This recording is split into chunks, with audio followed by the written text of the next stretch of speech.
El tema de hoy es un tema que tiene su complejidad, porque la teosofía nos presenta una visión del ser humano de una manera opuesta, antagónica a lo que sugiere la ciencia.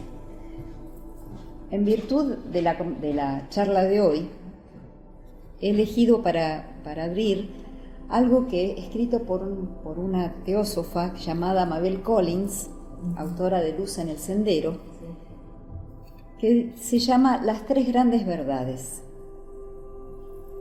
Y dice así: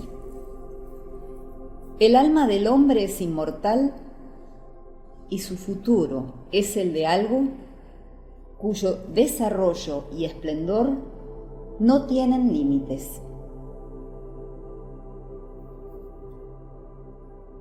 El principio dador de vida mora en nosotros y fuera de nosotros. Es imperecedero y eternamente benéfico. No es visible a los sentidos físicos, pero es percibido por el hombre que anhela la percepción. Cada hombre es su absoluto legislador, el dispensador de gloria o de oscuridad a sí mismo, aquel que decide sobre su propia vida, su recompensa, su castigo.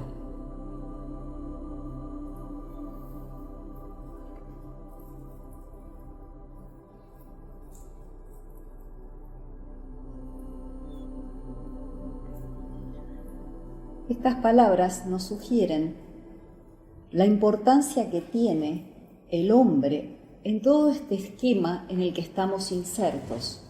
Ser un ser humano es algo que tiene una gran posibilidad, una gran posibilidad de desarrollo, y no para sus propios fines, sino en beneficio de todo este esquema en el que estamos inmersos. Antes de empezar, voy a hacer un muy breve repaso acerca de las 4 clases. Voy a ser muy breve, de las 4 clases de cosmogénesis que nos dio Ariel, para ir repasando. Especialmente veo mucha gente nueva hoy, entonces para ir metiéndonos muy rápidamente en el tema de antropogénesis, pero no podemos dejar de hablar de cosmogénesis para referirnos a esto. Entonces, tenemos en la doctrina secreta, siempre tomando como base la obra de Blavatsky, tenemos en el primer tomo, en el proemio, 3 proposiciones fundamentales. Comprender esas 3 proposiciones nos da una visión integral de lo que propone la teosofía como enseñanza de la sabiduría divina. ¿Sí? La teosofía no es algo que aparece de la nada, sino que es justamente lo que hizo Blavatsky, fue volver a reflotar las ideas de la sabiduría antigua para ofrecerlas a este mundo, y cuanto más personas estén en condiciones de recibir esta información, esta sabiduría, mi parecer es que este mundo va a ser un mundo mucho más pleno, mucho más pacífico, mucho más benigno para todos los que los habitamos. Entonces, ¿querés poner la primera? Bueno, acá está Ariel no las enunció tan taxativamente, pero yo a propósito del repaso las presento una por una. Tenemos la primera proposición fundamental. ¿Alguien quiere leer muy despacito, por favor? ¿De qué nos habla? De un principio. Yo lo leo. Dale. Un principio omnipresente, eterno, sin límites e inmutable, sobre el cual toda especulación es imposible, porque trasciende el poder de la concepción humana y solo podría ser empequeñecido por cualquier comprensión o comparación de la inteligencia, de la humana inteligencia. Está fuera del alcance del pensamiento y, según las palabras del Mandukya Upanishad, es inconcebible e inefable. Para los que ya hicieron el curso en las otras reuniones, Ariel nos explicó con mucha claridad que ese principio es el que da la formación, no la formación, es la fuente, es la raíz sin raíz de todo lo que es, ha sido, es y será. No podemos saber nada de este principio de una manera como estamos acostumbrados a conocer, pero sí podemos intuirlos entre nosotros cuando la vida se nos presenta como un misterio. La relación entre ese principio y lo manifestado es que es una irradiación. Hay una irradiación que se produce cuando se forma un universo y surge de ese principio, ¿sí? Entonces, ¿qué significa esto? Si este no es una deidad, no es un Dios, tenemos que quitarnos de la cabeza los conceptos de Dios o de Dios antropomórfico o de dioses. Es un principio del cual nada sabemos. Es inefable, es eterno, es omnipresente, está presente en todo lo que está vivo, ¿sí? Eso es muy importante tenerlo en cuenta. Todos nosotros somos una chispa desprendida de ese principio, ¿sí? Ariel me hace así, está. Seguimos con la segunda proposición, ¿sí? Entonces, si partimos de la base que hay un principio y que ese principio irradia, ¿por qué lo hace? No sabemos, pero probablemente por la superabundancia de vida que tiene dentro de sí, irradia mundos, ¿sí? Y esos mundos están llamados a una evolución, palabra que vamos a mencionar bastante durante la charla. En la segunda proposición fundamental, ¿qué se nos dice? Que hay una ciclicidad, ¿sí? Que los mundos aparecen y desaparecen. Jorge, ¿podrías leerla, por favor? Segunda proposición fundamental. La eternidad del universo in toto, como un plano sin límites, periódicamente escenario de universos innumerables, manifestándose y desapareciendo incesantemente, llamados las estrellas que se manifiestan y las chispas de la eternidad. La eternidad del peregrino, mónada, es como un abrir y cerrar de ojos de la existencia por sí misma. La aparición y desaparición de mundos es como el flujo y el reflujo regular de las mareas. Les comento algo, un poquito más adelante, hola Ana, un poquito más adelante nos vamos a referir específicamente a estos ciclos, pero esta segunda proposición nos hace ver que todo es cíclico. Tenemos alternativas como vida y noche, vida y muerte, luz y día y noche, todo tiene su par de opuestos en la naturaleza y todo refiere a un ciclo. Los ciclos, vamos a ver un poquito más adelante, son llamados Manvantara, cuando hay una vida que se manifiesta y todo lo que ocurre dentro de ese ciclo, y después un Pralaya, que es cuando esa vida se va a dormir, pero un poquito más adelante me voy a referir más específicamente a esto. Y la tercera, por último, que es muy interesante, que tiene que ver con lo que vamos a ver hoy también.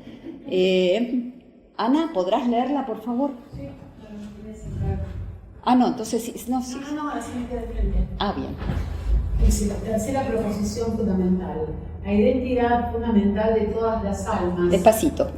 Con el alma suprema, universal, siendo esta última un aspecto de la raíz desconocida y la peregrinación obligatoria de todas las almas, destellos suyos, a través de ciclos de encarnación o de necesidad, conforme a la ley cíclica y kármica, durante todo el término de aquel. En otras palabras, ningún Buddhi puramente espiritual, alma divina, puede tener una existencia consciente independiente, antes que la chispa que brotó de la esencia pura del principio sexto universal, o sea, el alma suprema, haya pasado por todas las formas. Escuchen esto ahora, sí. Haya pasado por todas las formas elementales pertenecientes al mundo fenomenal de aquel Manvantara y adquirido la individualidad, primeramente por impulso natural y después por esfuerzos propios conscientemente dirigidos y regulados por su karma. ascendiendo así por todos los grados de inteligencia, desde el manas inferior hasta el superior, desde el mineral y la planta al arcángel más santo. Yani.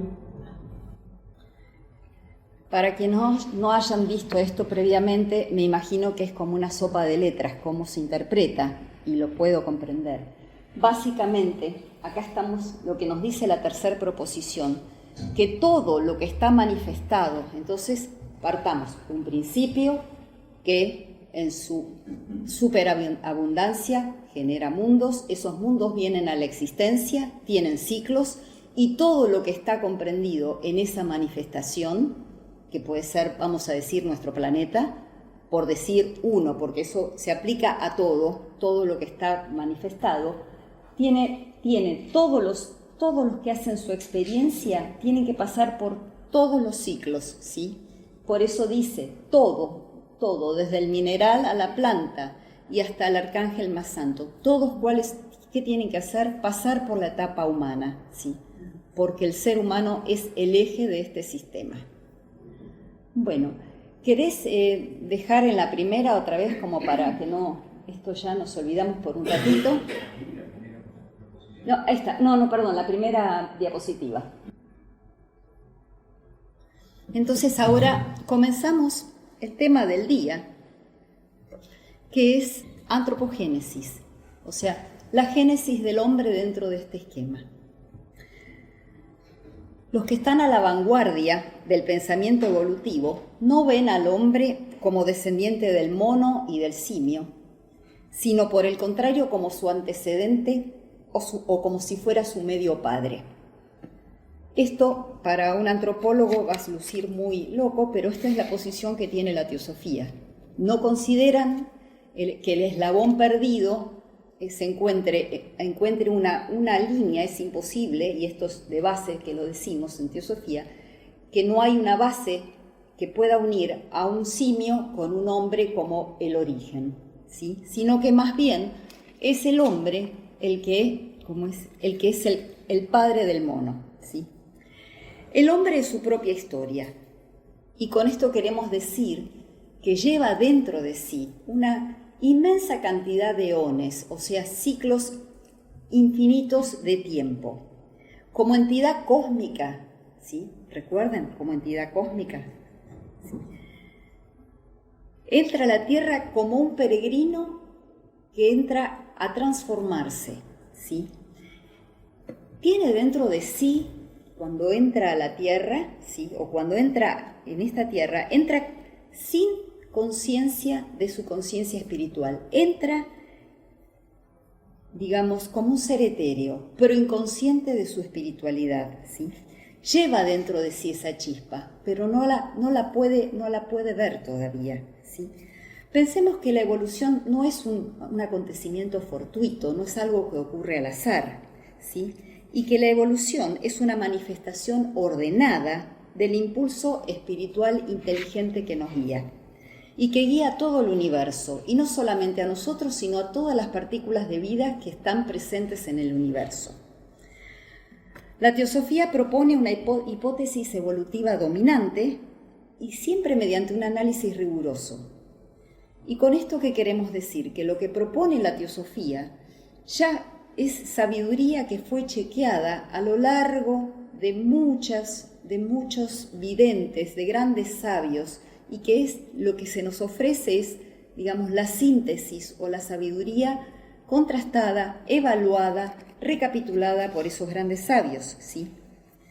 Entonces, la teosofía nos propone esta hipótesis evolutiva dominante mediante el análisis rigurosa, una argumentación convincente y respaldada por un testimonio claro de la estructura anatómica que traen a la convicción de que el ser humano es un ser extremadamente antiguo y es la más primitiva de todas las poblaciones de mamíferos y por lo tanto debe haber precedido y no seguido a los mamíferos y a los simios, como se dice usualmente. ¿Por qué ocurre esto? Porque la teosofía trata de la evolución desde lo interno y lo superior, y no desde lo inferior y lo interno. En lugar de depender de eslabones perdidos entre restos de fósiles, proporciona el único eslabón perdido válido, que es el factor espiritual dinámico, porque la entidad encarnada trabaja impulsada por jerarquías inteligentes y además todo eso ocurre a través de todos los procesos de nacimiento, maduración, declive y muerte. La teosofía considera la esencia del hombre principalmente como una chispa divina que busca encarnarse en instrumentos cada vez más aptos en cada uno de los reinos de la naturaleza, ¿sí? Esto lo vamos a ver, lo vamos a ir desmenuzando. Yo voy tirando las ideas preliminares. Entre las preguntas que siempre nos hacemos es: ¿quiénes somos? ¿De dónde vinimos? ¿Qué vamos a hacer después de la muerte? Son preguntas que todo ser humano con un mínimo de inquietud o de inquirir meditativo lo hace. ¿Cuál es el sentido de esta vida?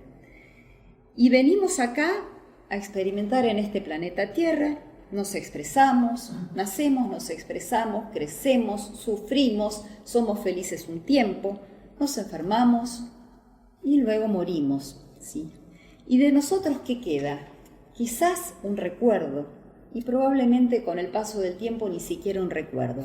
Pero todo eso que trajimos nosotros, anhelos, inquietudes, todo eso tiene que haber tenido un origen. ¿Dónde se originó todo eso que hace de nosotros el ser que somos? Y no estoy hablando del aspecto físico, ¿sí? Entonces, tenemos que pensar entonces, observando toda la naturaleza, que hay diferentes grados de evolución en todos los seres. Entonces, ¿cuál es el método por el cual los hombres y todos los demás seres evolucionamos? ¿Cómo es que nosotros venimos de lo que consideramos invisible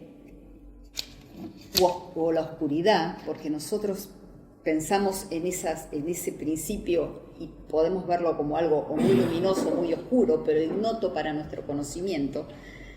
¿Cuál es ese método que venimos de lo invisible a lo visible, de la oscuridad a esta luz que pensamos nosotros? El método por el cual los mundos y los hombres y todo lo demás que existe buscan una expresión es a través de la ciclicidad, de la que explicamos en la segunda proposición fundamental. O sea, hay un procedimiento, hay un ciclo que se cumple, se termina ese ciclo, hay una recapitulación. ¿Qué ocurre? Nosotros hablamos de una manifestación donde desde ese principio se forma un mundo, la vida contenida en ese mundo empieza a evolucionar. Entonces, ¿cómo funciona esto? Yo los invito a imaginarse, porque mientras preparaba el trabajo decía, bueno, el autor del que tomé esta información decía, es como si fuera una fuente de agua. Viene la chispa y va descendiendo como en una fuente de agua. Pero esa chispa, cuando llega a su proceso, digamos, de la vida, viene como un ser absoluto, como dije previamente, viene como un ser absolutamente inconsciente, es un ser etéreo, no es persona todavía, es un ser etéreo, inconsciente de su espiritualidad. Entonces, en una gradación cromática podríamos imaginarnos a ese ser como de un blanco muy luminoso, ¿sí? Y a medida que va descendiendo hacia los planos de la materia y hacia los planos inferiores, se va materializando. Y quiero ser muy clara en esto. No es que la materia lo está esperando y acá baja el espíritu y se junta con la materia. No, a medida que ese ser va descendiendo los diferentes planos, va materializándose, haciéndose más denso. Entonces imaginemos una escala cromática desde lo más blanco a lo más oscuro, cuando llega a la materialidad total, ¿sí? Y siempre es lo mismo, siempre es el espíritu que se va materializando.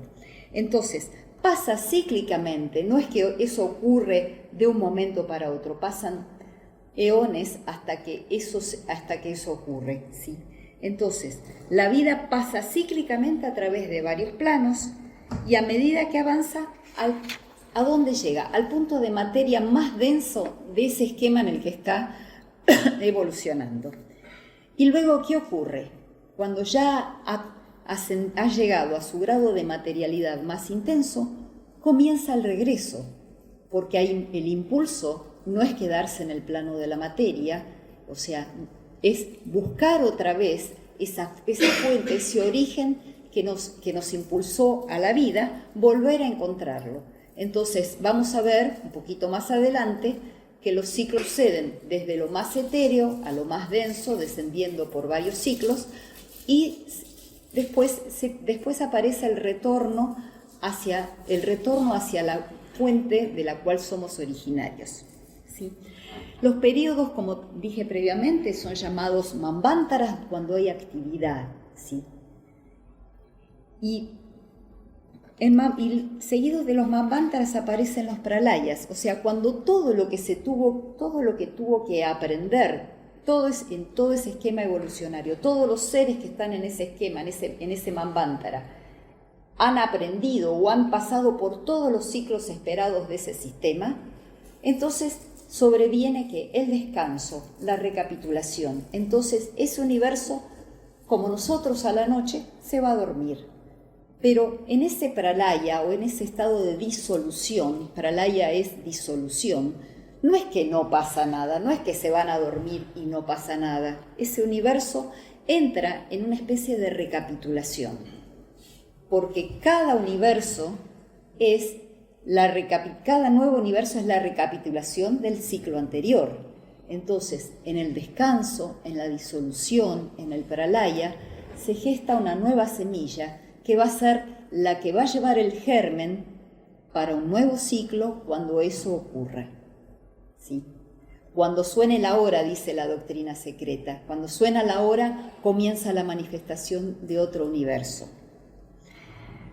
No podemos hablar de tiempos físicos porque la verdad que nuestra mente colapsa frente a todo este esquema, pero son periodos muy extensos, muy extensos. Un poquito más adelante voy a hablar del tema también. Cuando suena la hora, todo lo recapitulado en el Manvantara anterior aparece, y con él toda la nueva enseñanza que va a haber jerarquías que guíen a esa nueva manifestación para lograr un grado superior de evolución, porque todo está en pos de una evolución hacia la vida superior, ¿sí? ¿Queda alguna duda acá? Porque los veo muy serios. ¿Va bien? Sí. Aclarar qué son las jerarquías, por algo. Las jerarquías. Ay, ya me metiste de cabeza en un tema difícil, pero bueno, les digo lo que yo entiendo por jerarquías. Fuerzas inteligentes.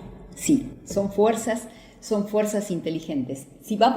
Estamos hablando de que la evolución, dijimos al principio, el futuro del hombre tiene una ilimitada posibilidad de perfección, ¿sí? No termina nunca, no es que se llega a un punto de la evolución y ya está. No, siempre hay escalas superiores, de los cuales nada sabemos, pero estamos llamados a una perfección espiritual y nunca sabemos, porque podemos llegar a acercarnos a esa llama, a ese principio, pero nunca vamos a poder volver a tocarla. Entonces, tenemos un plan, que tampoco la palabra es plan, porque si hubiera un plan, como dijo Ariel la otra vez, estaríamos hablando de alguien que lo armó, sino de un esquema. Ariel, ¿qué querés decir? Porque ya te veo que está tu cabecita, ya te conozco, Tarasaga. Me hizo reír Sergio en el tema de tranquilo, cuando dijiste plan tranquilo. Pero viste que lo aclaré. No, después que sí.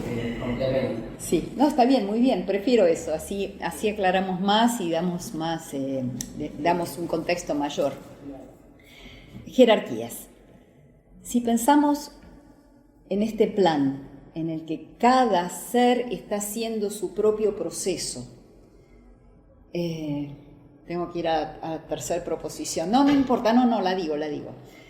Si todo está llamado a una perfección, evidentemente hay una escala jerárquica en la naturaleza, es muy evidente, no es lo mismo una brizna de hierba que una rosa. No es lo mismo una persona espiritual que busca el bienestar de los demás y que tiene una mirada universal que alguien que vive centrado en sí mismo. Hay una evolución que ha ocurrido en el ser interno de la persona. Se trata nada más y nada menos de que hay distintas etapas, gradaciones de evolución.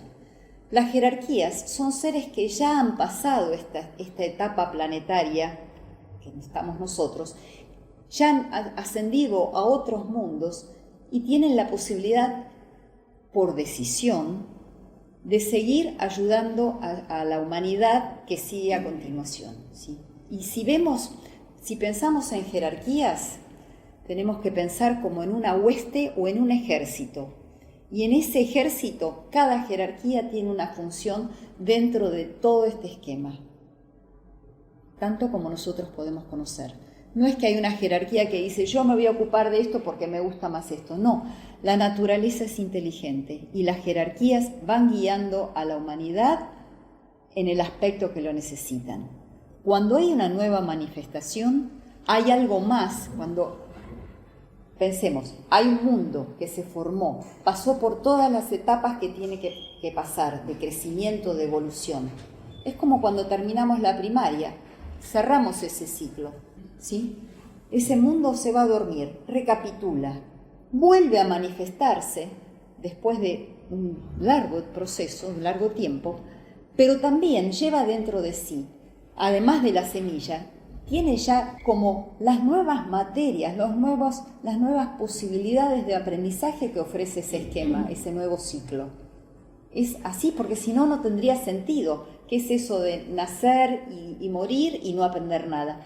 Esto lo van a ver aplicado en el curso a las etapas post-mortem. ¿No es cierto, Liliana? Cuando vuelve... Hasta agosto no me pregunto. Pero lo mismo, o sea, si el hombre es el microcosmos del macrocosmos, lo que se repite en el hombre, lo que ocurre en el hombre se repite en el universo, ¿sí? Pensemos que cada vida es una oportunidad de aprendizaje. Si lo remitimos a nosotros se nos hace más sencillos que pensar en un proceso cósmico, pero por analogía lo podemos hacer así.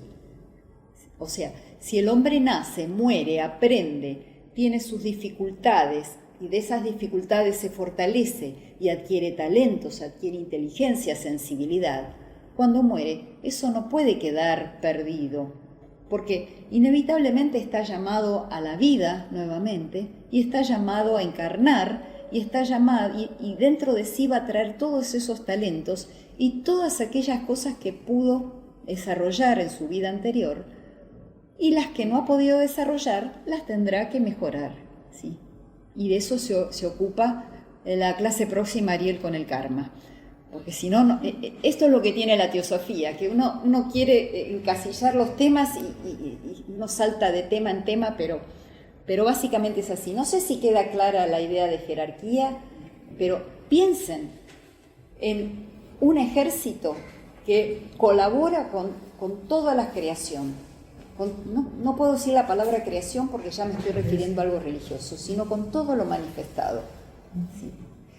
Y hay una frase de Blavatsky que tiene esas perlas esta mujer, que dice, la naturaleza no ayudada fracasa. La naturaleza no ayudada fracasa. ¿Qué significa eso? Que esas jerarquías están presentes siempre ayudando a la humanidad. No estamos solos. Nosotros pareciera que estamos solos. Estamos solos en la medida que no nos conectamos con la naturaleza, con la inteligencia, con la vida misma que nos rodea. Ariel, ¿querés decir algo? Sí, como complemento, Marcia. Sí, por supuesto, sí, bienvenidísimo. Es así. Verlo desde otro punto de vista como para completar la idea, sí, desde lo que veíamos la semana pasada, ¿no? Está dentro de lo que es un cosmos en particular, un globo de esos globos, hay toda una serie de emanaciones que va trazando esa anatomía interna que mostrábamos. Sí. Y eso desde lo más sutil hasta donde corresponde, como para que la energía disponible alcance para todo el proceso de la vuelta. Claro. Se arma toda una matriz, ¿no? donde va a existir la vida. Esa matriz, desde lo más sutil a lo más denso, está organizada. Es un organismo. Entonces, sí. No son compartimientos estancos, claro. Eso es lo que vos estás diciendo, no, claro. Es un proceso como en una fábrica. En cada, digamos, en diferentes grados uno podría identificar seres, pero que en definitiva si uno pone mirar ahí en pequeño, vería una infinidad, una continuidad total y no hay una discretización. Pero sí, digamos que en todos los aspectos que la naturaleza tendría que expresar o mostrar, podemos identificar una jerarquía, un ordenamiento desde lo más sutil a lo más denso de ese aspecto. Eso es una jerarquía. Hay muchas. Una es la jerarquía humana. O se puede hablar de una jerarquía en el sentido de combinación de muchas esencias. Por ejemplo, cuando se arma un ser humano y el ser humano como uno de una jerarquía de la compasión, que se le llama. O sea, una jerarquía mucho más compleja, en donde el ser humano es un eslabón de toda la jerarquía, pero es siempre un ordenamiento. Sí. Es la aristocracia de la naturaleza. Como decíamos el otro día, es aristocrático en el sentido de no viene alguien de afuera a decir dónde cada cosa se tiene que poner, ni cada cosa en el lugar que se ubica tiene un tope. Todo se expande por siempre, pero la naturaleza en sí misma, por sí sola, organiza las cosas en el lugar óptimo para el bien del conjunto. Eso es una organización orgánica, valga la redundancia. Es orgánica. Y eso implica jerarquías, ordenamiento de esencias y también ordenamiento de seres. Pregunta. Sí. Con respecto a esto. Ese organismo organizado, como dice, sería cuando hay, vos hablaste de la playa y todo eso, ¿no? Cuando sí. Vuelve, vos dijiste la semilla, con todo eso, sería el mismo organismo organizado como una reorganización sería. Es una recapitulación, digamos. Y continuidad, Susana. Es claro, no, pero reorganizado, no es exactamente como estaba en la etapa anterior o en el ciclo, no sé cómo se llama anterior, sino que habría, pues vos dijiste que va ascendiendo, porque la idea es subir. Porque se supone, esto es evolucionar, no sé. Sí. Hay una recapitulación. ¿Y qué significa? Que lo aprendido, lo aprendido en ese, por decir una palabra, aprendido, o lo que ha logrado ese ciclo, ¿sí? Pasa a una etapa de nueva evolución, ¿sí? No es que es distinto, es lo mismo. La semilla se forma y la semilla florece en esa nueva manifestación. Pero es como que en esa manifestación hay otras cosas por las cuales tiene que pasar, otros aprendizajes a los que está sujeta la mónada, ¿sí? Y todas las formas de vida que están dentro de ese nuevo Manvantara, ¿sí? Y eso tanto, vos lo dijiste, en el ser humano como en el universo. Absolutamente todo. Es todo, todo. Entonces, bueno, la naturaleza, para seguir el orden, porque son muchos temas, se repite en todas partes. Y sigue surcos de acción que ya se han hecho, Susana. ¿Sí? Entonces, sigue la línea de menor resistencia porque hay una economía en la naturaleza y esta acción repetitiva de nuestra gran madre, la naturaleza universal, se fundamenta en la ley de los ciclos. ¿Sí? Cada nueva manifestación va hacia un nivel superior, ¿sí? Y hay un mayor campo de acción. Bueno. Estas son palabras de las cartas de los maestros, texto que pueden encontrar acá en librería, que dice lo siguiente: cuando el señor Sinet le pregunta al maestro Kutumi, ¿cómo es esto? ¿Cómo se produce todo este esquema? ¿Qué pasa? ¿Cómo es? Y el maestro dice lo siguiente: el ciclo de las existencias inteligentes comienza en los mundos o planetas más elevados. Y acá el término más elevado significa más elevado espiritualmente.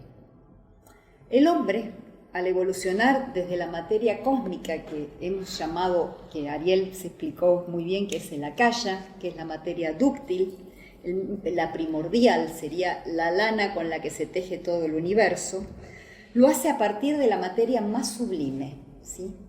Acá piensen en algo muy, muy sutil que empieza a aparecer, ¿sí? Dice, acá lo dice, aparece en el umbral de la eternidad como un ser absolutamente etéreo, no como una entidad espiritual. Es decir, aparece como un espíritu planetario inconsciente de su origen divino. El espíritu planetario es una transferencia de la esencia espiritual y universal del mundo o del anima mundi de los griegos, o aquello en que la humanidad en su decadencia espiritual y en su búsqueda de las verdades a través de las religiones organizadas ha llamado un Dios mítico, personal o antropomórfico. Entonces, en esa etapa, el hombre espíritu es, en el mejor de los casos, un poder activo, un principio inmutable e irreflexivo. Y la palabra inmutable es solamente para indicar que es inmutable en el sentido espiritual, es incapaz de expresar su espiritualidad. Y entonces, ¿por qué? Porque una vez que comienza el descenso en los mundos de manifestación, se olvida, por decirlo así, y la chispa esa divina se va materializando y olvida su origen divino. Ese es el gran trabajo que tenemos como humanidad, volver a recorrer en el arco ascendente todo nuestro potencial espiritual, que lo hemos olvidado, ¿sí? Y se van a preguntar por qué. No lo sabemos, no podemos contestar eso, pero sí es algo que debemos hacer, sí, estamos llamados a hacer eso. Entonces, voy adelantándome un poco porque a medida que desciende, si se puede decir que hay un descenso, cada mundo se presenta más opaco, convirtiéndose en materia absoluta, parece ser. Y después, empujado por ese irresistible impulso, que es el de los ciclos, los mismos ciclos los van llevando a la transformación. Si no observen nuestras vidas.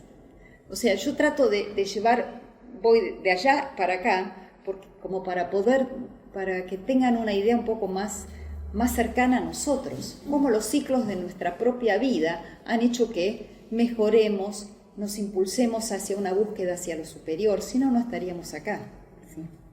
Entonces, ese espíritu planetario tiene que descender obligatoriamente para poder ascender otra vez. En su camino tiene que pasar por toda la escala de evolución, ¿sí?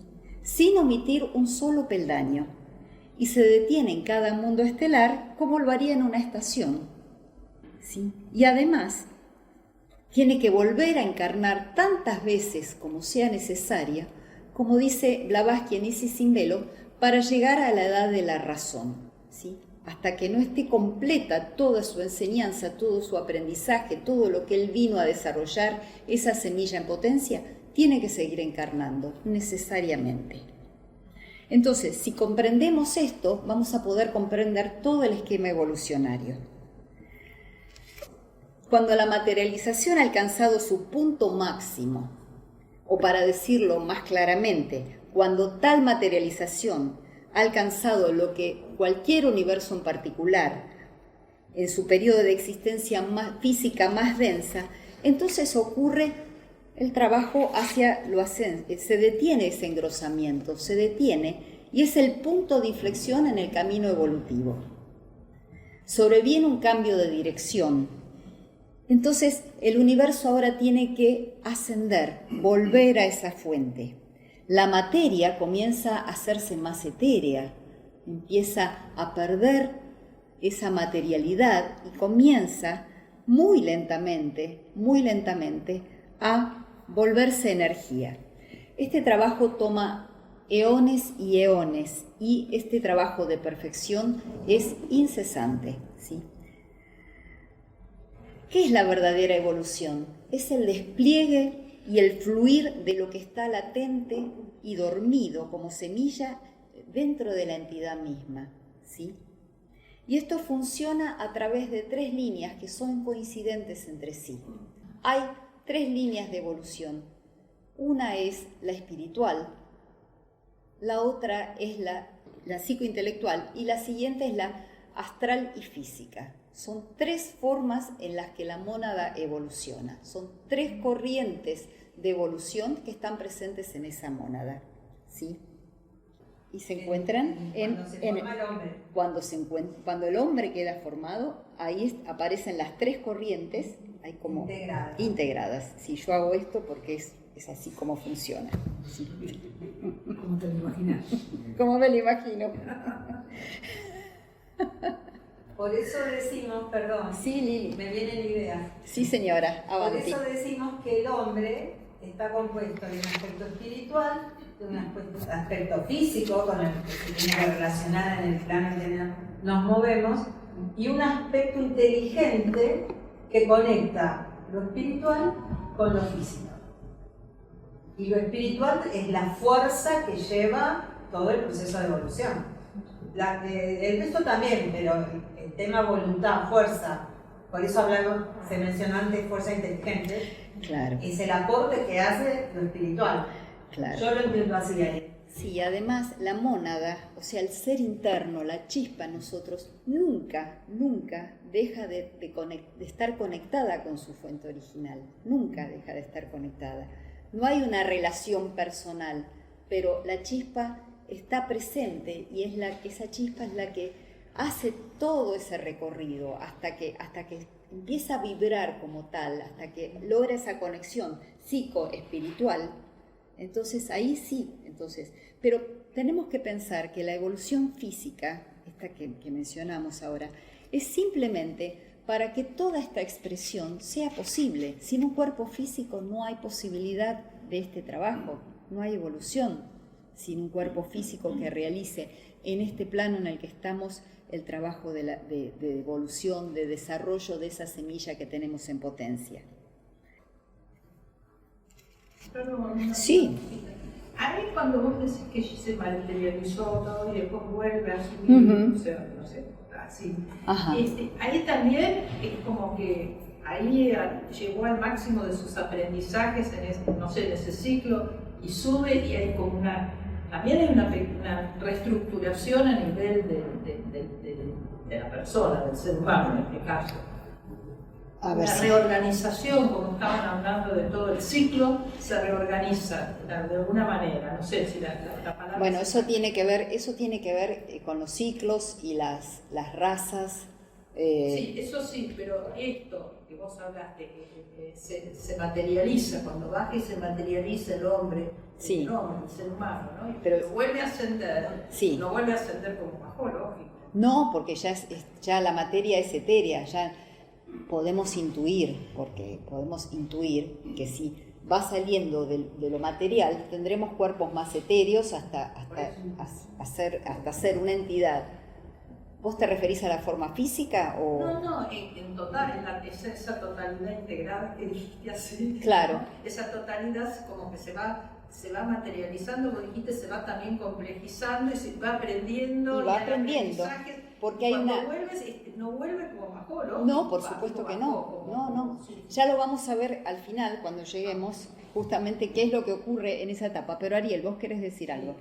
Por ahí hay que distinguir, Susana. Una cosa es la oleada de vida manifestándose como diferentes reinos, que es lo que decíamos. Sí, a eso iba. Todavía no hay ser humano. Y hay un movimiento que apunta a esa integración de todas esas corrientes divididas raudamente en 3. Pero sí, Todo eso se está moviendo hasta que se integra, cuando se integra al ser humano. A partir de ahí, lo que sigue para esa unidad compleja y compuesta ya es otra fase, claro. que va a seguir ciclos propios de razas humanas o estado de conciencia humanos, razas, subrazas, familia y todo eso, ¿no? O sea, no es que puedes comparar el ciclo macro con el ciclo micro. Estás hablando de un ciclo macro primero que dio origen a un ser humano. Después, el ser humano ya compuesto es primero totalmente inconsciente de su naturaleza interna y tiene que atravesar todos esos ciclos para empezar a despertar. Una vez que se despierta, ya hay un elemento nuevo que es humanas, que tiene que impulsar por sí mismo el proceso Y después hay una expansión, eso nunca vuelve atrás. Eso Sí. nunca vuelve atrás. Después otra cosa que hay que distinguir es todo esto que está diciendo Marce, es totalmente así para este ciclo, esta cadena de mundos, este mundo, el planeta Tierra, el cuarto globo, en la cuarta ronda. El hecho de que el ser humano sea el primer mamífero que aparece, pero en los previos... Hay una recapitulación de... Claro, no es que primero aparece el ser humano, aparece primero todo lo elemental, Sí, eso... el circuito como lo conocemos, elemental... Eso va al final, Ariel. Exacto. Cuando termina el tercer ciclo, ya el ser humano incipiente está en el cuarto, arranca el ser humano primero, es como que se invierte, pero es complejo de explicar, no podemos entrar en todos esos detalles, son más técnicos, digamos. Sí. Gracias. Sí, es un proceso que no es que aparece el ser humano y va descendiendo y ya está todo. No, ya lo vamos a ver, pero se va integrando. Hay dos etapas fundamentales en que pasa por otros reinos para finalmente convertirse en un prototipo humano que no es el que conocemos hoy. O sea, pero eso es largo y complejo, por eso que quiero un poquito seguir porque hay un viejo axioma cabalístico que dice que la piedra se convierte en planta, la planta en animal, el animal en hombre y el hombre se convierte en un dios. Hay que analizar esto con cuidado. No podemos decir que esto sea así en forma literal, porque eso sería una expresión casi darwinista, ¿no? Primero tenemos que pensar que la mónada, esa chispa, se expresa a través de un vehículo más inferior, ¿sí? Dentro de esta escala. Siempre pensemos que estamos en este esquema, ¿sí? Entonces, la mónada proporciona la fuerza vital vigorizante y le da a la piedra, al mineral, el mineral está compuesta por seres infinitesimales de vidas. O sea, el mineral no es una sola cosa. La mónada está haciendo su experiencia en ese campo, en un mineral, pero también hay miles de vidas, millones de vidas que están haciendo su propia experiencia. Piensen en eso, en que cada forma de vida tiene formas de vida que nuestros ojos no pueden detectar, pero están haciendo su proceso, ¿sí? Cuando se dice que se convierte en planta, cuando el mineral pasa a ser planta, significa que las entidades infinitesimales que forman y componen la piedra se han desarrollado para expresar ese rayo vigorizante en un plano superior, como una planta. Pero la vida interior y la iluminación de la mónada que dirige el procedimiento como una unidad nunca abandona su propio plano, siempre está desde el plano más elevado guiando la evolución de esa forma de vida.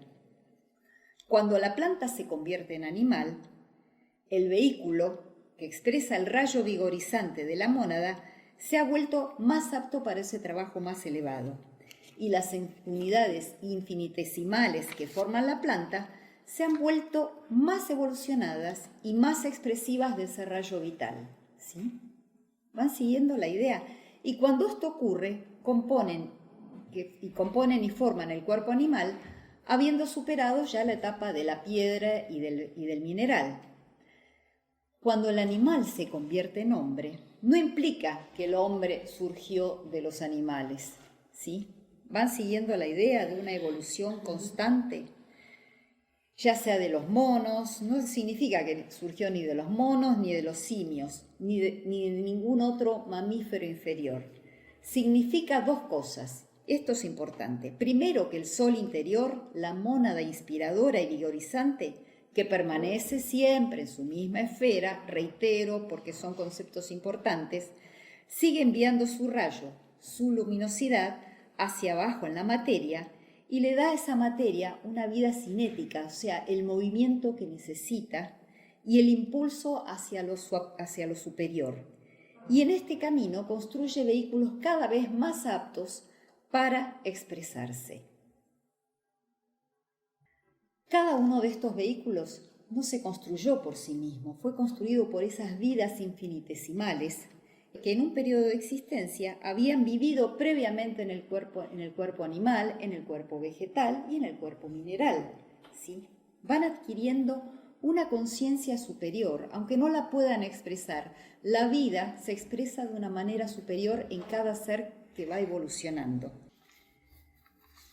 La idea de este desarrollo parece sencilla de entender desde un principio, pero lo que no queremos decir es que la piedra se metamorfosea, en una planta y luego en un animal. No es algo que ocurra al azar.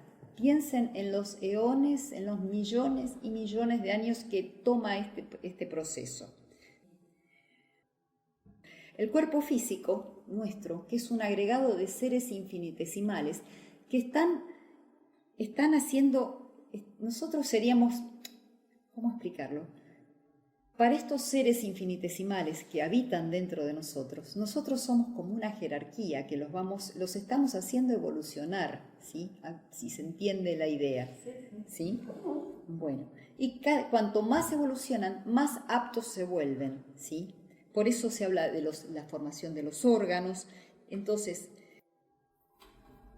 sí, una pregunta. pregunte. Esos seres infinitesimales que componen al ser humano, Sí. que están evolucionando con nosotros, ¿son a su vez de nuestra misma naturaleza o los hay que sí y que no? Nuestra misma naturaleza, Claro, serían las células, nuestras células, las bacterias. El otro día hablábamos con Sergio, las bacterias, Sí. los seres que están dentro de nuestro cuerpo. Claro.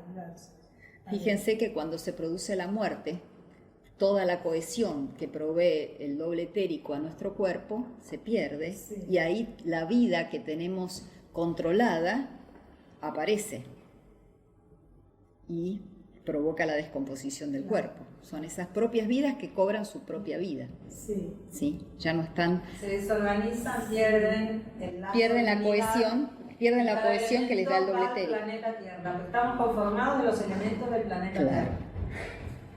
Sí.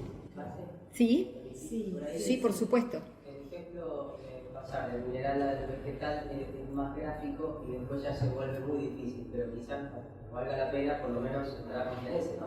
Sí. A nosotros no nos cuesta pensar que la oleada de vida interna va moviéndose, se despliega lo que llamamos mineral, en algún momento empieza a despuntar lo que llamamos vegetal. Pero el vegetal está constituido de elementos minerales. Claro. En el fondo, cuando uno va y lo disuelve y lo analiza, está constituido por lo que ¿Alguna vez? es mineral y termina formando parte del reino vegetal. No hay un quiebre, hay una continuidad No. total. Bueno, esa es la palabra que siempre digo. No es compartimientos, es todo un... Es un flujo, ¿no? Es un flujo como nosotros en este momento, buena parte de nuestra materia constitutiva se está yendo a nuestro cuerpo y otra está entrando. Esto es, si pudiéramos verlo, veríamos un continuo que no para. Por eso es Maya, porque no hay nada que esté permanente, ¿cierto? Lo mismo pasa de un reino al otro. Y del vegetal al animal es difícil ver cómo el vegetal termina formando parte del animal. Internamente sí, como el otro día decíamos, alma-grupo es el término. Sí. Muchos animales, formando una especie de colección de Experiencias. aprendizaje, de experiencias que terminan formando parte en su conjunto de un principio humano. O sea, toda una colectividad de animales o una especie, lo que sea, podría pensarse como que después todo eso junto, en la síntesis de eso, termina siendo un principio de los muchos que van a componer a un ser más complejo. Y así se va sucediendo. Eso es lo interno. En lo externo, así como vemos que el mineral compone al vegetal, tendríamos que poder ver cómo el vegetal compone al animal. Y ya no es tan directo, pero digo, es un poco el razonamiento siempre. No es que el vegetal como plantita pasó a ser un animal, No. No es que un pedazo de cuarzo pasó a ser un Lo que pasa que, vegetal de tal claro, especie. No es eso. y si lo relacionás con los ciclos, digamos, cuando hay una recapitulación, ya hizo toda su experiencia, esa forma de vida en el mundo vegetal, necesariamente tiene que, por la evolución, obliga a una... Pero en todo eso homogéneo y difuso o continuo, hay un punto de anclaje que es justamente formar un centro que es el hombre. Ahí sí se forma una especie de centro de galaxia con todo el resto dando vuelta alrededor de ese centro, de esa mónada humana, que sí tiene una cierta continuidad de un ciclo al otro. Esa es la idea, formar una semilla. Sí. ¿No? Y porque el hombre es el eje de todo este sistema. Lo demás son elementos que hacen su propia evolución, pero Que a su vez, en algún momento, pasarán. También atraviesan la etapa humana, y así. O sea, todo en la naturaleza se está reciclando permanentemente y no hay nada que no atraviese nada. O sea, siempre o fue, o es, o será. Como dice la tercera proposición, desde el mineral a la planta hasta el arcángel más santo, todos tienen que pasar por estos ciclos de encarnación, de evolución. Sí, sí, Lucas. Para terminar de entender, a ver si entendí bien, la mónada hace el pasaje por lo mineral, una vez que llega como a su punto culmine, se va a descansar y puede ir al reino vegetal. No, yo no. Lo que yo comprendo no es así. Yo digo que todos son ciclos. O sea, la mónada es una, diversificada en diferentes aspectos o formas de vida, ¿sí? Pero no es que la mónada nunca se va a dormir. Lo que se va a dormir es lo que está manifestado, ¿sí? Ahora, hay ciclos. Ahora, ¿cómo funciona eso? La verdad que... Digamos así, porque hay oleadas, ¿no? Están las rondas. Bueno, eso Cada ronda se alcanza hasta un determinado punto, eso quiero decirlo al final, si no nos... Va un poco más adelante, después descansa y así va manifestando, pero en el completo de todos los ciclos tiene que manifestar todos los reinos. No es que alguno se va a quedar sin manifestar. No, de hecho, hasta la tercera ronda el hombre es la recapitulación de las dos primeras. Claro. Y en las dos primeras pasa por el reino mineral, y el reino vegetal y el reino animal. Pero digamos que hay como un corte cuando llega a su máxima expresión en cada reino y vuelve a la manifestación a través del siguiente reino, digamos. Si es el caso de esa forma de vida, de esa funda que me envuelve a la mónada, sí. Pero ¿cómo es? No, eso es lo que pasa, no es algo que, viste, terminó primer grado, paso a segundo. No, de hecho, una de las críticas del libro de budismo esotérico, sí. El primer libro que aparece, sí. Justamente una de las críticas que tiene, él se basa en la correspondencia que tenía con uno de los maestros de Elena Blavatsky, y él plantea una forma muy mecánica, muy a lo relojito. Y acá lo que hay que hacer es tratar de acostumbrarse a pensar en simultaneidades, no se puede fragmentar, hasta acá llega, hasta acá, y acaba de llevar arranca, porque entonces parecen los libros de Powell, son lindos como esquemas para arrancar, pero nunca es eso, no es una cosa estática, fragmentada en pasitos. No. Es un continuo, es un organismo, es que es un organismo. No se rompió nunca y se va manifestando en diferentes niveles, diversidades o flexibilidades o expansión de la conciencia y procesos de síntesis, pero no lo podemos fragmentar. ¿No? Si vos intentás hacer eso, te vas a encontrar con que en algún momento siempre haces algo, porque no se puede. Yo como que dudo entre esto de si hay un corte y un salto hacia otro reino o si hay un eslabón. El único salto cualitativo es al formarse un ser humano. Ese es el único salto trascendental que se enganchó todo. Pero tampoco hay un eslabón entre lo mineral y lo vegetal. No, está presente dentro del ser humano. No hay un salto. Igualmente, por ejemplo. Y el ser humano es, justamente como dice Marx, una recapitulación porque ahí se agrupó todo y se formó un ser humano. En ese sentido. Sí, lo que decía la otra vez. Pero ahí ya hay un centro permanente, digamos, o por lo menos que permanece al siguiente siglo. Pero antes es todo un continuo, no hay un quiebre, nunca. Sí, igualmente en el ser humano cohabitan, por ejemplo, nosotros tenemos minerales, hay ciertas funciones que en el ser humano son iguales que en la planta, de absorción similares, de los órganos, de los animales también nosotros tenemos el mismo tipo de conformación porque hay un plan en la naturaleza que se va interrelacionando, pero no es que ni se involuciona ni tampoco que hay saltos de reino mineral, de reino animal, sino que son por ciclos cósmicos, son ciclos de mucha cantidad de años, y esa ciclicidad se va dando como si fueran grados de la naturaleza. Después se pasa a otro grado, pero no hay ni retroceso ni hay interacción entre sí. Sí hay aprendizajes comunes que se van acumulando al final de un ciclo, como un ser humano. Pero el ser humano es básicamente usa una funda material, pero es una mónada espiritual, que si bien alimentó todo el resto de reinos, en todos esos ciclos, al final de la cadena, al final del ciclo en donde encarna esa mónada como un ser, es cuando se llama ser humano. Previo a eso son fundas sobre fundas, ciclos sobre ciclos. ¿Cuál es el punto de partida? ¿Cuál es el punto de partida de este desarrollo progresivo de todas las entidades animadas de la Tierra? ¿Cuál es ese punto de partida? Es la reserva humana. O sea, la raza humana, considerada como un todo, es la más primitiva de todas las poblaciones de los mamíferos de la Tierra hoy. Y siempre lo ha sido, siempre, ¿sí? ¿Qué queremos decir con esto? Que la raza humana es el stock primordial de los mamíferos, ¿sí? El originador de toda la línea, de una manera y de acuerdo con las leyes de la naturaleza. La población humana fue la primera en la línea de mamíferos y obviamente la más avanzada, ¿sí?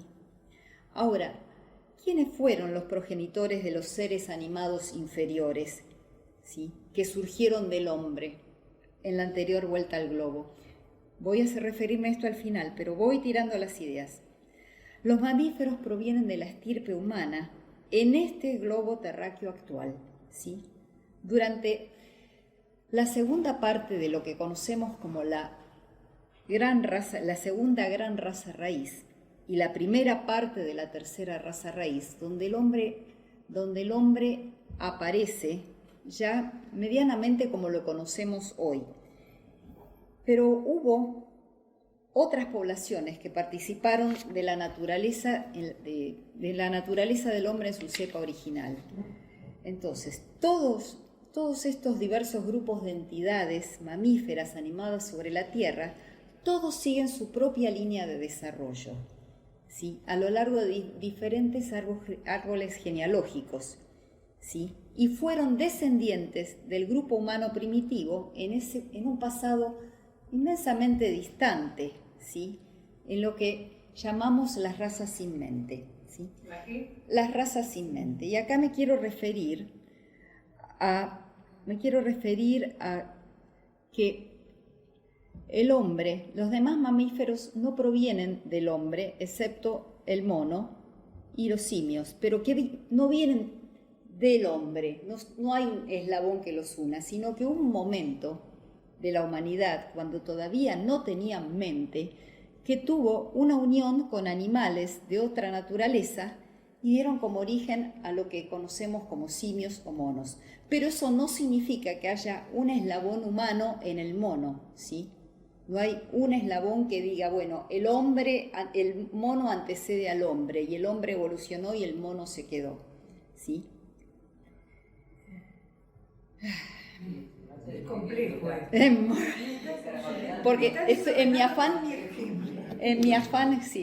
de explicarles todo lo que tengo, no estoy llegando. Entonces estoy muy preocupada. No. Porque estamos en un curso, así que acá... ¿Podemos seguir avanzando? Sí. Bueno. Aparte es interesantísimo. Es fascinante. Es fascinante que de golpe nos den vuelta la idea de que los simios, el eslabón perdido que todos los antropólogos están buscando, que la mona Lucy, que el hombre en África, que el mono de África. No, porque la evolución humana pasa por otros campos, ¿sí? O sea, Sí, Ariel. Sí, que justamente ese modo de verlo y esa forma forzada de querer hacer evolucionar al ser humano, los monos, es por un preconcepto netamente por estar aferrado a la parte física y nada más. Porque la vida interna en simultáneo, ¿no? Claro, porque todos los antropólogos ven eso nada más, ven el aspecto físico y se olvidan del aspecto interno. Pero es justamente el hecho de que las ciencias ortodoxas, digamos, siempre miran de manera inductiva desde lo externo y trata de sintetizar, de ir a lo general de Sí. lo particular. Bueno, Y van de lo se ve, sí. lo dice en todo momento. No nos olvidemos del enfoque platónico. Bueno, el ocultismo necesita de los dos. Ujú. Nosotros estamos acá mostrando que hay una totalidad y una vida que arranca de adentro afuera.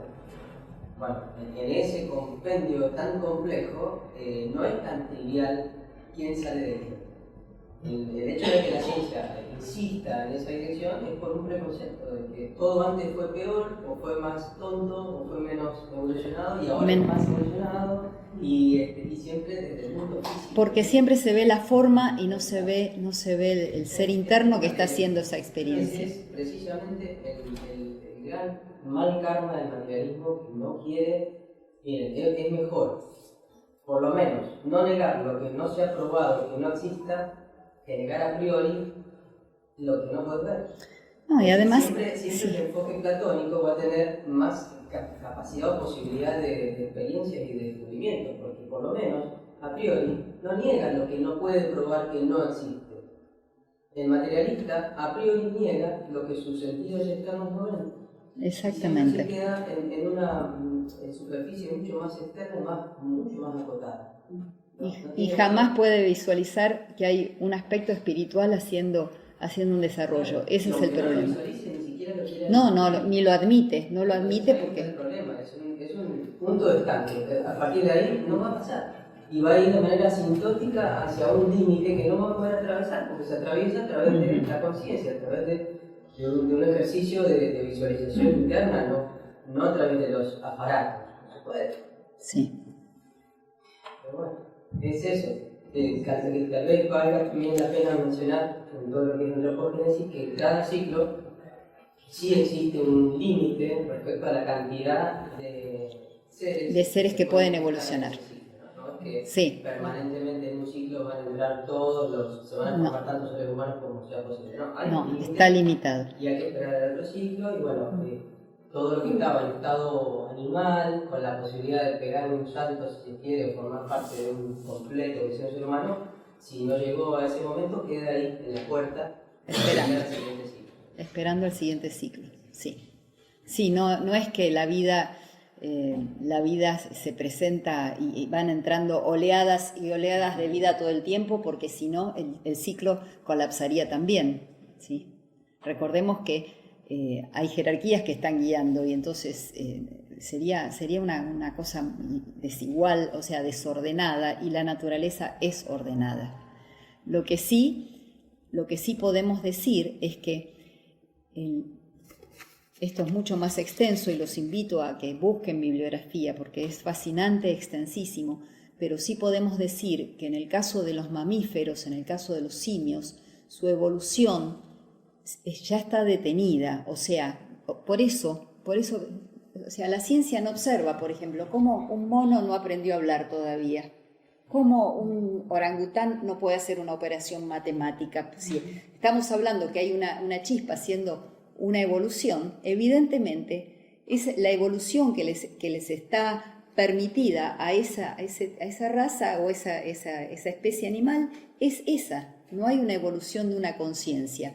Y si pensamos que la conciencia de lo superior está anclada dentro del hombre, o sea, porque ya se ha formado ese centro de conciencia y promediando lo que sería la tercera raza raíz, que eso es un tema que tendríamos que por ahí en el curso meterle, Ariel, un punto de la humanidad, donde la humanidad, si no hubiera tenido una mente dada por jerarquías, una mente que le permita hacer esa trascendencia, no hubiera podido avanzar. ¿Sí?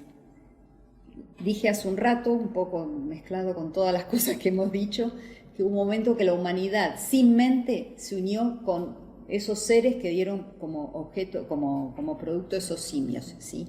Ahora bien, en el momento en que el hombre es dotado de una mente por jerarquías más avanzadas, ¿sí?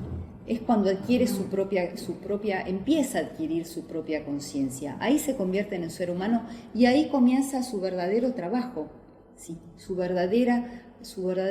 La búsqueda de su autoconciencia, ¿sí? Hasta que no hubo una mente, no hubo posibilidad alguna de evolución interna, ¿sí? Por eso, en la tercera proposición fundamental se dice que los primeros impulsos de evolución del mineral, de la planta, son externos, o sea, la misma naturaleza va ayudando, pero no hay una conciencia que esté ahí actuando por sí misma. Cuando llega al estadio humano, empieza el verdadero esfuerzo de darse cuenta, de volver por sí mismo a la fuente, la autoconciencia. Sandra, y después Ariel, perdón. Creo que era, por lo que escuché y recuerdo de las clases de Esteban, estos seres humanos, protohumanos sin mente que se cruzaron y dieron este fruto de simios, eran unos que un grupo de jerarquías se negó a ver realmente, ¿no? Algo así. No, es que esto tenemos que agarrar la doctrina secreta y leérselas completas, pero hay una parte sí. Hay una parte que aceptó recibir la mente, e incluso no solamente la recibió, sino que se encarnó con esa mente para poder ayudar en ese proceso de evolución a esa humanidad en ese momento, ¿sí? Pensemos que hoy es muy largo, pero... Hay fases, digamos, una parte que encarna directamente y hoy en día serían adeptos. Hay otras partes más atrasadas en el proceso que apenas recibieron una chispa, otras que no. Bueno, pero eso traza muchas diferencias en la humanidad actual. Y después hay una diferencia además también de base, y es que está en las notas preliminares de la antropogénesis, y es que en cada ciclo o en cada estado, de lo que estaba nombrando Marcel, de razas, subrazas, en cada uno hay también 7 naturalezas simultáneas. La humanidad arranca en un ciclo como 7 humanidades distintas, con su característica propia, que después se va entremezclando. Entonces, hoy no solo vemos diferencias evolutivas en cuanto a lo que esa mónada interna tiene, por cómo arrancó el saber en este ciclo, sino también al entremezclado de muchas naturalezas que le hacen que una de esas 7 sea preponderante frente a las otras. Y eso también por ciclo, o sea, en otro ciclo puede ser más preponderante. Es muy complejo para decir. Realmente esto es para una lectura muy exhaustiva primero de cosmogénesis y después de antropogénesis. Es un tema muy complejo de presentar cómo disipar la idea de que el hombre no proviene del mono, que hubo evoluciones de conciencia. Otro tema, y lo voy diciendo rápidamente. Cuando pensamos que el ser humano fue el primer mamífero, ¿de dónde salieron los demás? Si sabemos que el simio surgió de una unión con lo que era el ser humano aproximadamente en el Jurásico, ¿sí? Con una serie de animales y tenemos acá los simios. ¿Qué pasa con los otros? ¿De dónde vienen estos otros seres, otros mamíferos? Hubo un momento de la humanidad, en la segunda raza, en que el ser humano no tenía esta forma cohesionada, sino que era como un ser que no tenía mucha forma y que exudaba de sí mismo formas. Esas formas, como si fueran esporas o gotas, o no sé, formaron a su vez otras formas de vida que siguieron su propia línea de evolución, ¿sí? Una vez que el ser humano, la tercera raza raíz, me río por las caras. Tenés razón, Dani. Sí, porque eran medio como amorfos, medio gelatinosos. Sí, yo me imagino una cosa torpe, gelatinosa del Señor de los Anillos, sí. Sí, fíjate vos que es.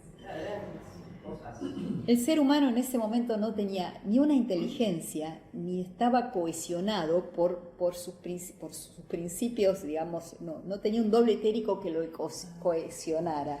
Entonces repartía vida a medida que transcurría el paso del tiempo, porque esas esporas, esas gotas, produjeron otras formas de vida que tomaron su propio curso de evolución, ¿sí? La teología del hombre de Ariadna ordena un poco ese libro. Tipos de reproducción del ser humano. Sí, pasamos a... Sí. En un punto, claro, antes, bueno, lo menciono muy al pasar, investiguen por favor, es fascinante lo que ofrece la teosofía en este sentido.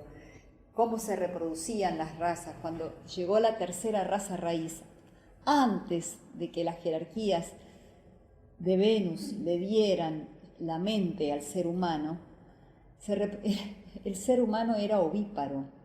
Y no hay que sorprenderse mucho, porque ¿cuántas especies aún se reproducen como es, a través de huevos? ¿Sí? O también era hermafrodita en otra etapa. Cuando se produce la separación de los sexos, y hoy Raquel lo comentaba en nuestra reunión de estudio, lo relaciona con Adán y Eva, con las religiones toman estas ideas y las adaptan a lo que ellas quieren transmitir. Pero cuando se produce la separación de los sexos, las jerarquías de Venus dan la mente al hombre. Como dijo Ariel, algunas jerarquías encarnan y ayudan a esa humanidad incipiente, a ese ser humano que empezaba a pensar por sí mismo, a tener un manejo interno, ¿sí? Y bueno. Y otras no. Y otras no. Y a la vez, parte de las funciones que el ser humano de esa época tenía, muy despierta ya, como su glándula pineal, como tercer ojo. El tercer ojo desaparece. Para que a costa de eso empiece a desplegarse el desarrollo mental. O sea, hay muchos procesos que ocurren en esa etapa en donde esa etapa fue fascinante. Esa etapa es fundamental. La vuelta, donde empiezan a tenerse que integrar todas las cosas que se fueron durmiendo, se tienen que empezar a despertar, activar, más todas las que se desarrollaron a continuación de ahí. Y ahí está la idea de un ser humano muy completo que empieza a desplegar y a despertar todas las potencias. Pero a veces, para que una se desarrolle, se tiene que dar a costa de otra que tiene que dormir.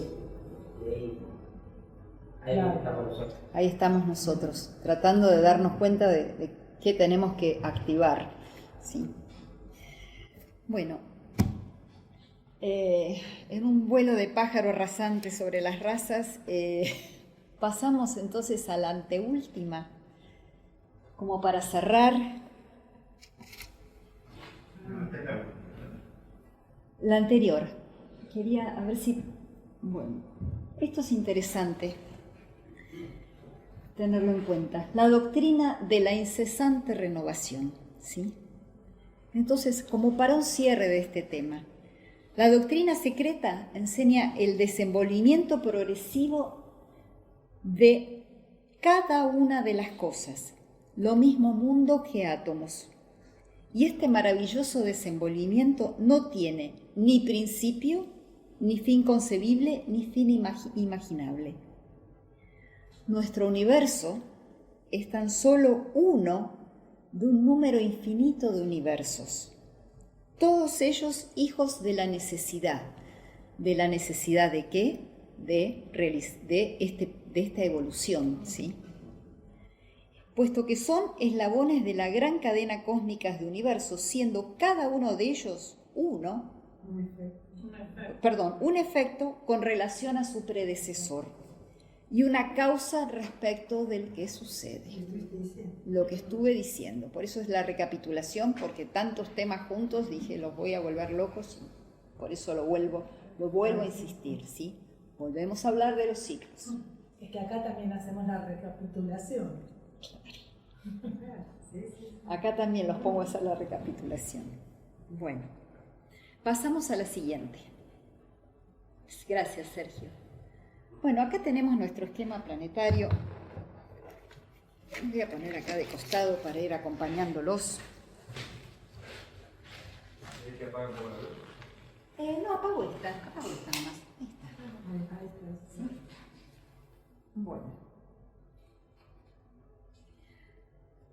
aquí estamos nosotros inmersos, ¿sí?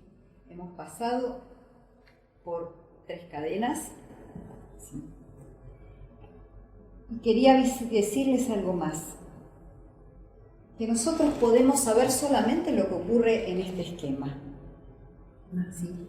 Pero por analogía podemos inferir que en otros esquemas planetarios debe estar ocurriendo lo mismo, ¿sí? Tiene que haber estos ciclos que están aquí presentes, ¿sí? Por analogía lo suponemos, ¿sí?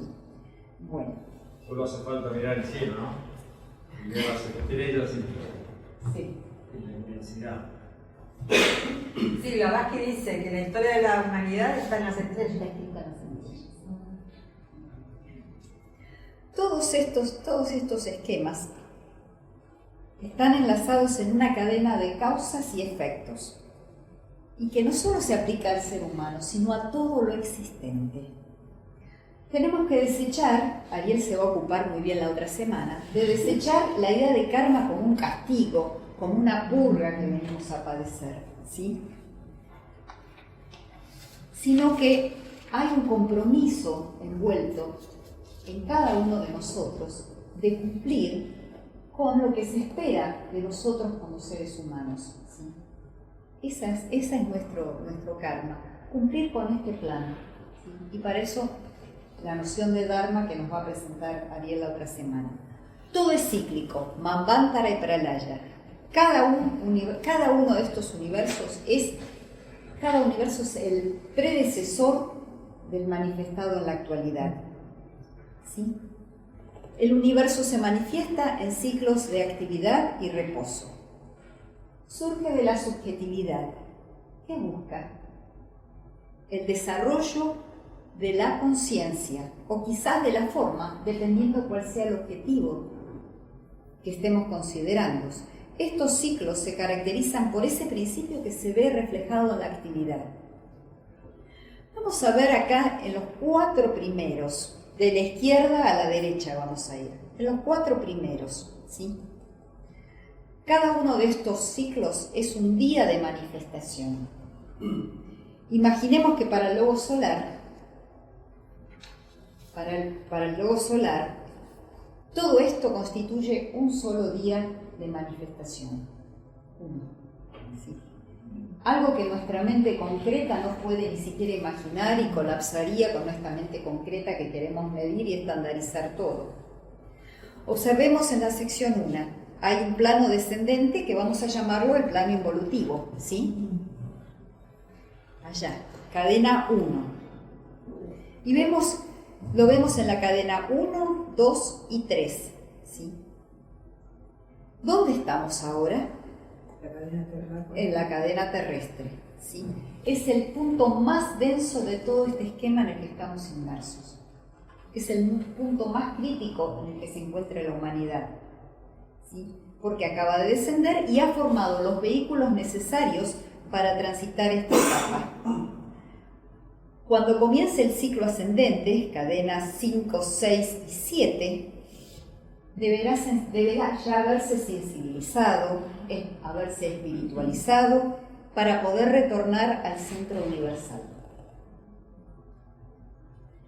Es como que una cadena que lleva, lo voy leyendo para no irme del tema, ¿sí? Es como una cadena que lleva a toda la evolución, porque no solo está incluido el ser humano, sino también todos los demás reinos, inclusive aquellos de los cuales no tenemos conciencia, los reinos elementales, ¿sí? Estos reinos elementales son anteriores al mineral, y también hay reinos que son superiores al ser humano. Imaginen la cantidad de seres que existen en este esquema, todos haciendo su experiencia. Y además, Marce, en cada cadena tenés 7 rondas, sí. Y además en cada globo, en cada ronda, tenés 7 razas. En cada raza raíz, 7 subrazas, y en cada subraza 7 familias. Esos cuatro pequeños días, los 4 primeros, duran millones de años, y en cada uno se va gestando y formando los vehículos de la manifestación, son instrumentos, ¿sí? el ocultismo propone la acción y presencia de muchos agentes, que son estas inteligencias o jerarquías que mencionamos, y cada una de ellas va aportando al proceso todo, y todos en periodos previos han hecho su aporte, o sea que nunca cesa el aporte de la jerarquía, ¿sí? Bien. Entonces, en la cadena 1, el hombre, o mejor dicho, lo que va a ser el hombre, recibe el germen del cuerpo físico. En la cadena 2, recibe el germen del cuerpo vital, el del germen astral en la cadena lunar, y finalmente el principio manásico o la mente manas en la cadena terrestre. Todo sigue evolucionando, ¿sí? Naturalmente hay unos más avanzados y otros menos avanzados. Esto lo vemos absolutamente en todos los reinos. La arena de la playa difiere del cristal de cuarzo o de un diamante, ¿sí? Como dije anteriormente, una brizna de hierba es inferior en forma a una orquídea, a una evolución presente. De la misma manera, en los reinos humanos también hay seres que están más avanzados que otros, ¿sí? Tenemos en la escala superior lo que podemos conocer como un adepto o un maestro de sabiduría. Cada una de estas cadenas va a incluir 7 vueltas, observen, ¿sí? Llamadas rondas. Y a su vez cada ronda es una sucesiva inmersión en la materia. Estamos hablando de las 4 primeras. Observen cómo los colores se van densificando y se van eterizando hacia la derecha, ¿sí? Podemos pensar el proceso así: inmersión en la materia, ascensión a planos sutiles, inmersión en la materia, ascensión a planos sutiles, ¿sí? Y todo así sucesivamente hasta incluir los 7 globos de esa cadena, ¿sí? Todo participa del movimiento evolutivo, pero no tenemos que pensar que hay una línea directa. Fíjense que cada uno hace un proceso cíclico, ¿sí? Descenso y ascenso, descenso y ascenso, ¿sí? Hay recapitulaciones, como dije al inicio. De la misma manera, pensemos en el que en el feto se produce la recapitulación, ¿sí? Del reino mineral, del reino vegetal, del reino animal, ¿sí?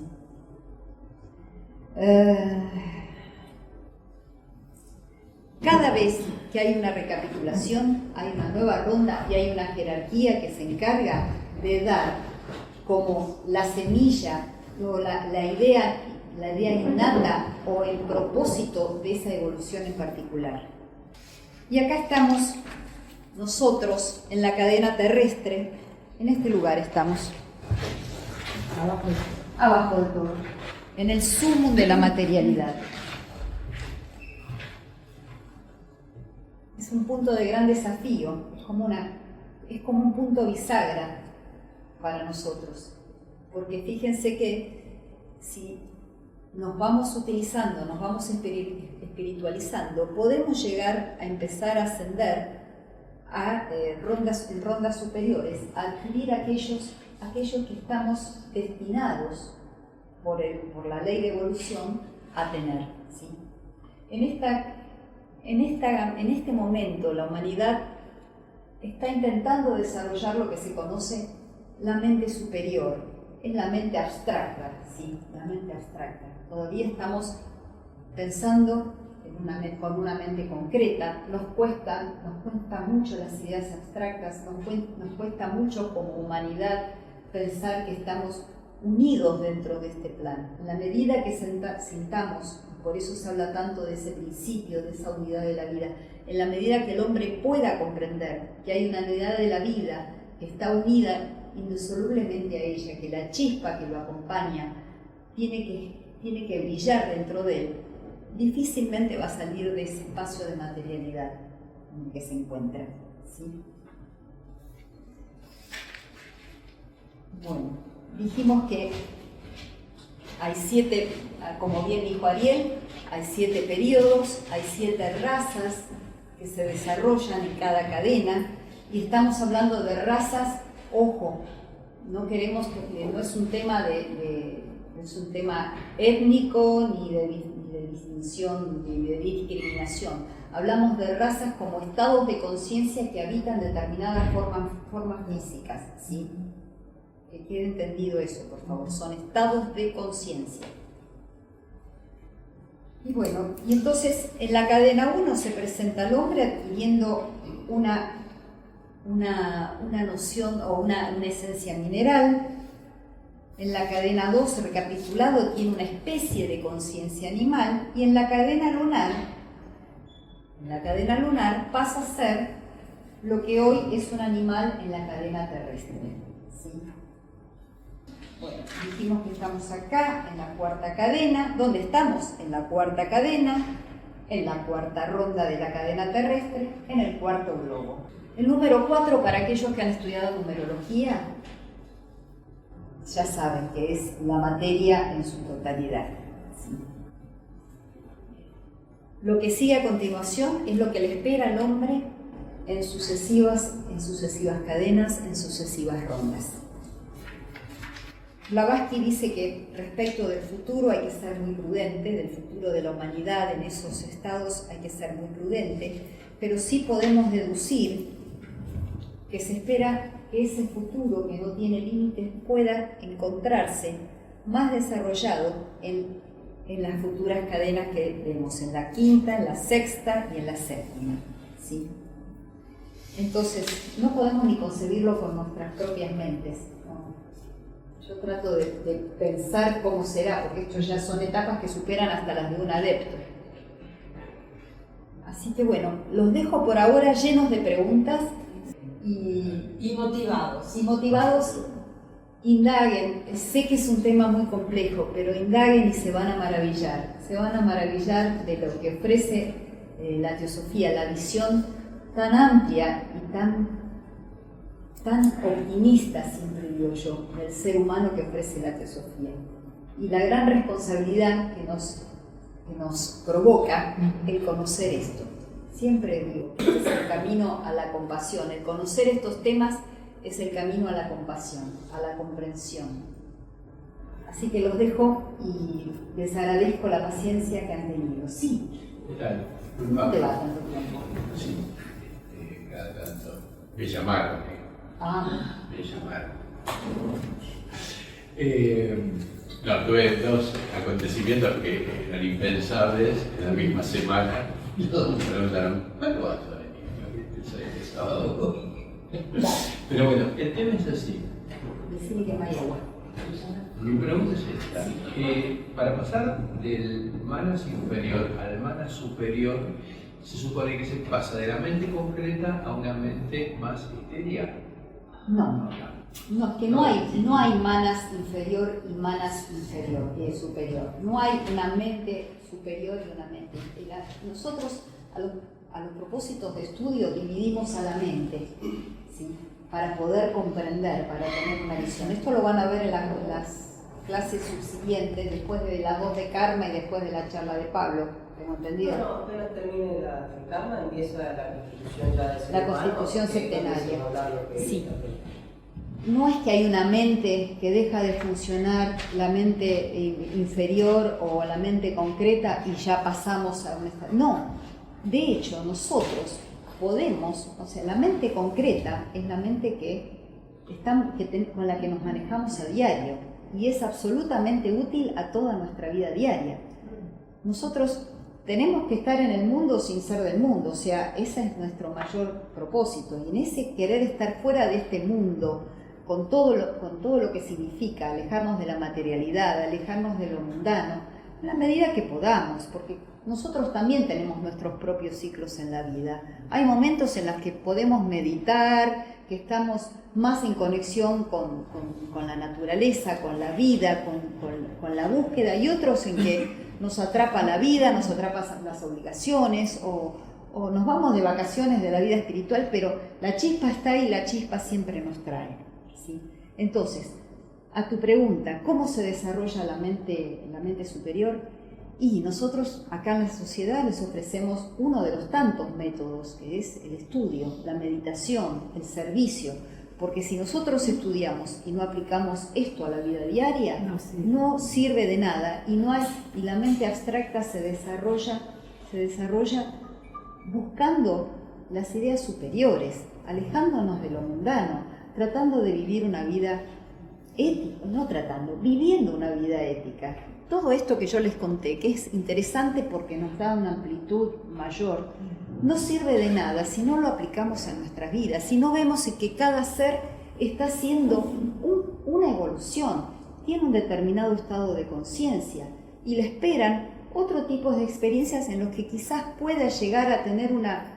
y no es para ponernos por encima de nadie, pero no es lo mismo una persona que va a la cancha y grita desaforado, se toma toda la cerveza, vuelve a su casa, a una persona que, bueno, ¿qué pasa con mi vida? ¿Qué necesito hacer para poder comprender todo esto que me ocurre?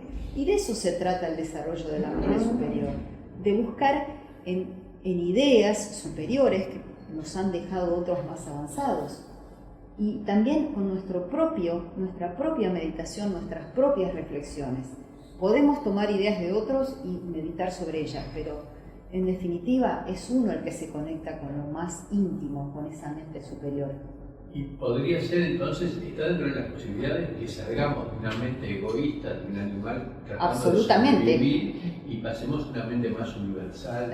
Eso es lo esperado en las siguientes cadenas. Se supone que cuando salgamos de la cuarta ronda donde estamos ahora, ya habremos comprendido algo de eso y habremos logrado desarrollar algo más. Pero el trabajo que tiene la humanidad por delante es titánico. Y es titánico en el sentido que si no hay un cambio de conciencia general y es como van las cosas, estamos un poco extraviados, diría que bastante. Lo que pasa es que hay cosas que solo se comprenden en el hecho de muerte. No sé, no hace falta morirse, tenemos que saber que esto... Una vez que te moriste ya estás muerto. No. Pero ver la finitud de la situación te alerta. No sé. No, si todo lo único cierto en la vida es la muerte y los impuestos. Así que si no tenemos en cuenta esto, sabemos, esto fue un poco también el tema de estudio hoy. Si no tenemos en cuenta esta finitud y no aprovechamos el presente, el hoy, para vivir una vida sin deudas con los demás, y no estoy hablando de dinero, tratar de ser mejores nosotros y no irnos con deuda. Cualquier instante nosotros salimos a la esquina y podemos partir. Mañana podemos partir. Cada día puede ser el último. Entonces, esto que parece tan esquemático nos hace dar cuenta que formamos parte de algo que es inmenso y que tenemos una obligación como seres humanos. Una vez que tenemos conciencia de esto, tenemos la obligación, básicamente, no de voy a elevar mi mente, no, voy a elevar mi mente nada, voy a vivir una vida ética. Ya solamente pensar en el desarrollo de las virtudes me acerca a la mente superior. Y cada uno va con lo que puede, todos estamos con un karma que nos acompaña, tenemos nuestro propio anillo, no se pasa, tenemos nuestras limitaciones, y quizás nuestra tarea sea trascender esas limitaciones, pero creo que la mejor forma de participar de esta evolución es ser más humanos. Y lo demás vendrá por añadidura. Y no pensar, yo voy a tener una mente superior, porque todo lo que es para mí, interno, para mí sola, no sirve. O sea, si nosotros nos damos cuenta que estamos todos inmersos en esto y que esto debería ser una idea cooperativista, de ser cooperativos con todos nosotros. Naturalmente yo creo que si uno estos temas los analiza con la dificultad que tienen, ¿no? Y van ampliando las posibilidades y el conocimiento de lo que es la naturaleza de la vida y lo que es el ser humano, cambia muchísimo lo que uno entiende de la realidad, cambia la visión de la existencia, y eso ya creo que genera un cambio, cambiar la cosmovisión que uno tiene de la vida y la naturaleza. Está muy bien lo que decís, pero tiene que haber en esto es como decir, bueno, hoy medito, hoy leo porque, bueno, hoy tengo ganas, y mañana, y no sé. Y entonces, si no hay un compromiso con uno mismo, una disciplina, por algo se dice que el discípulo, y la palabra discípulo viene de disciplina, si nosotros queremos hacer ese esfuerzo de ascender a una vida superior, con ideas más elevadas, no para decir, mirá qué grandioso que soy, sino porque mi influencia sobre mí y sobre el entorno va a hacer que la vida sea más pacífica, más benigna para todas las formas de vida involucradas. Imagínense que estas formas infinitesimales que habitan nuestro cuerpo, en algún ciclo, en millones y millones de años, van a ser seres humanos, porque todo está concentrado a que nos formemos como seres humanos. Entonces, la responsabilidad que nos cabe con todos los reinos de la naturaleza. Sí, hay una energía de equilibrio, ¿no? que nos mantiene de cierta forma en todo el universo. Y digamos, la sabiduría nuestra tendría que apuntar a mantener ese equilibrio que ya es parte adquirida, ya es algo de lo que disfrutamos. Entonces, digamos, como que sería una buena meta de tener en cuenta. Sí, es que honestamente, esto es una opinión mía o un pensamiento mío, no hay otro camino, no hay otro camino. Un libro de Rada, no hay otro camino a seguir. No hay otro camino, no hay otro. No. Tiene mucho que ver con lo que cuando vos hablaste en la otra clase de vivir plenamente y partir en paz. Exactamente. Para eso, si no llegamos a eso, claro, todo esto no... Claro, ya te digo, lo que pasa es que, ¿qué nos permite el conocimiento teosófico? Esto nos da como el background, como el soporte de muchas cosas, porque si no nos quedamos y lo que puede puede ser, pero cuando vos ves que estamos en esto, todo el conocimiento que nos da la teosofía, más allá de que soy una fanática, pero se encuentran tantas verdades y tanta claridad para explicar la vida y sus dificultades y explicar por qué el sufrimiento y por qué ocurren por qué los ciclos, por qué la vida se expresa en diferentes aspectos, cuál es el propósito de la vida. Bien, y cerramos, porque ya son las 9, me van a matar. Como ejercicio práctico para hacer tanto que tenemos, la disciplina, como te decimos, porque es así, es en cada cosa que uno va a hacer, tratar de tener una visión de perspectiva. Antes de actuar, antes de decir algo, tener una mirada hacia todo primero y ver cómo actúa en función de eso. Y eso quiere decir en su totalidad, su humanidad, toda su historia, su cultura y también los demás reinos y todo. O sea, cada vez que voy a actuar, cada vez que voy a hacer algo, cada vez que voy a tomar una decisión, en vez de hacerlo desde mi perspectiva personal, individual, y tratar de expandir, y digo, no, bueno, a ver, en esto que voy a hacer, ¿cómo impacta? Y empezar a trabajar eso, que requiere de esfuerzo, ¿no? Es hacerlo en cada cosa que hacemos. Y eso es un esfuerzo al principio, pero después, como toda costumbre, se vuelve algo natural. Cuando desde la cosa más trivial, desde una palabra de más, una mentira, no respetar la vida, no cuidar, no atender a alguien que necesita, todo es un entramado de situaciones. Teniendo este conocimiento, uno puede tener una visión más amplia, pero depende absolutamente de cada uno de nosotros. Por algo las jerarquías se molestaron en darnos esa mano gigante y nos dieron la mente. No sabemos qué nos deparan, qué expectativas de crecimiento nos esperan en las siguientes cadenas. No sabemos porque como dije al principio, hay una síntesis cada vez que termina una cadena, una ronda, hay una síntesis, ¿sí?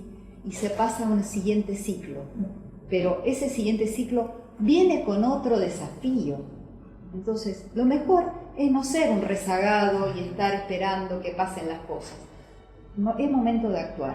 Y realmente, como está la humanidad en estos momentos, en un momento tan doloroso, de tanto egoísmo, de tanta materialidad y de tanta ignorancia, si estamos enterados de esto, pongámonos en acción con lo mejor que podamos nosotros.